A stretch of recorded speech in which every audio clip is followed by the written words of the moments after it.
Welcome to All Talks with Cafemutual. I'm Suhail Chagla and today I'm joined by Rajesh Gandhi, a partner at Deloitte India. Sir, welcome to the show. Thank you, thank you. You're at CafeAlt Conference 2025 and I wanted to gather your thoughts on how are you enjoying the conference, how is it interacting with other players in the alternates industry? So I think it's absolutely wonderful. The speaker lineup is great. I met some of my friends over here from the industry. There's a lot of audience here and I'm really surprised, and this is the first time I'm coming to this conference. I look forward to coming. Definitely, likewise. And my first question is regarding the AIF industry. Now, as we know, the AIF industry has been growing considerably faster than the PMS and mutual fund industry. And I wanted to get your thoughts on why that is. What's contributing to this growth? So I think there are certain inherent disadvantages of a PMS or a mutual fund, which the AIF wonderfully overcomes. For example, in the AIF, the investor is not concerned about all his compliances, etc. It works like a mutual fund, but then the AIF takes care of everything, from his investment, acting under power attorney, directly making investments under their own name. So for an investor, the burden on the compliance side is significantly lower. That's number one. And then, so that is an advantage compared to a PMS. And then from a mutual fund point of view, the AIF provides different kind of products as compared to a plain vanilla equity, different kind of sectors, etc., which a mutual fund does. But AIF provides much larger spectrum of products, and that is more appealing, especially for a HNI or a family office investor. And of course, to be fair to PMS and mutual funds, AIF came from a lower base, so therefore the growth obviously in terms of percentage terms has been very huge. Okay. All right. And my next question is also on the themes of AIF. Now, some of the themes in AIF, like private credit, unlisted equity, venture capital, these have all been pretty hot recently. But I wanted to get your gauge on what do you think are the best opportunities currently in the AIF world? I think it depends on the profile of the investors. In all three, whether it is venture, capital, private credit, and unlisted, they all appeal to different categories of investors. For instance, HNIs and family offices are looking to make, in certain situations, a quick upside on investing in unlisted, kind of pre-IPO. And when the company goes for IPO, and we've seen in the last 1 or 2 years a lot of success in the IPO market, and a lot of people have made that quick upside in investing a year or two before the IPO and then exiting, obviously after the lock-in period. Right. So unlisted, therefore, has given those kind of slightly more investors who are more okay to kind of take larger risk, that kind of benefit.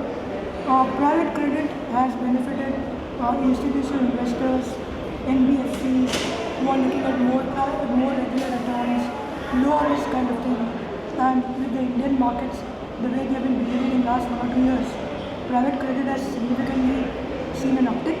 And what I feel is that that's not a temporary uptick. So even if the market does well, the benefit which a private credit offers in terms of stability of returns, low risk, and recently attractive returns going all the way from 10 to 13-14%. I think that's here to stay. All right. And my next question is on the structures of the AIF industry. A lot of investors find the AIF structures and the disclosures around it fairly complex. How are you working on improving this in terms of both transparency and comparability? No, I think that's a great question because there are multiple challenges as far as AIFs are concerned. One is that the regulation is being, as you know, it was at a nascent stage and it is growing, and the regulators also sometimes looking at industry feedback, looking at how investors react to certain kinds of regulations, they keep on making some amendments. So of course there have been a lot of changes on the regulatory side. So that's been one challenge. The second is, as I said, compared to a PMS or a mutual fund, which is much more simpler, investors find, for example, carry, performance return, different class of units, they find it a bit more challenging. So there I think there needs to be a lot more investor awareness. Mutual funds have done a wonderful job on investor awareness. I think the AIF industry and the associations need to do a lot more in terms of creating that awareness on the different terminology, on how the AIF structures work. And to some extent, I think fund managers are also responsible to try and simplify, for example, in some cases I've seen 30 different classes of shares, and sometimes fund managers in their over anxiety to try and do the best to investors, they try and then end up making it more complicated. So simplicity is the key here. Try and make it as simple for the investors as much as possible. And of course, we are working with SEBI. SEBI, has, for example, has done one thing on the standardization of PPM.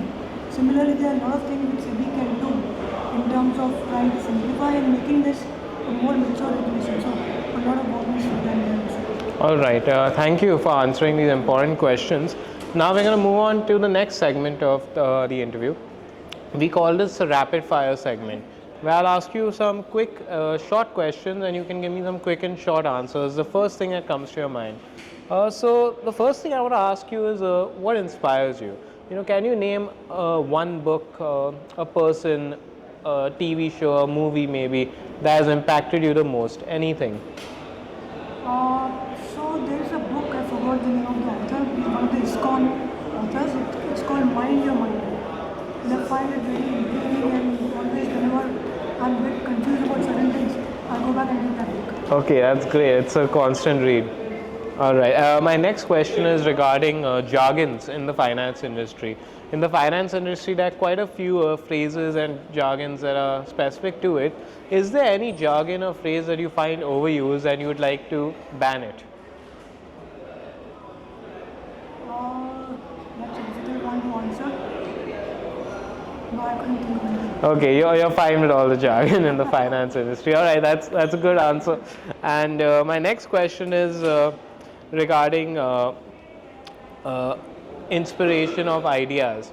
What's the most unexpected place that you've learned an important investing lesson? An unexpected place, as in, have you been on vacation somewhere? Have you perhaps gone out on a drive and you've just seen something and all of a sudden you've gone connected it to your investing mindset? When I go for a drive or go on a vacation, I don't do. That's good. So my inspiration has been my clients. Since I serve the AI industry and the FPI industry, almost all my clients are fund managers. So when I talk to clients about what I can do from them, in return I gain a lot from them in terms of their thinking behind, and I find it so interesting that every client has a different mindset. Somebody says their story is for now not dead as Trump says, but not much happening here. Somebody is very excited about India. So I hear a lot of different thoughts from my clients, and that makes it a very interesting conversation, and I learn a lot. All right then. That's it for my questions for this interview. Thank you, Mr. Gandhi, for joining us. And that's it for this edition of All Talks. Thank you for joining us, and be sure to tune in next time for many more insights from some of the leaders of this industry. Goodbye.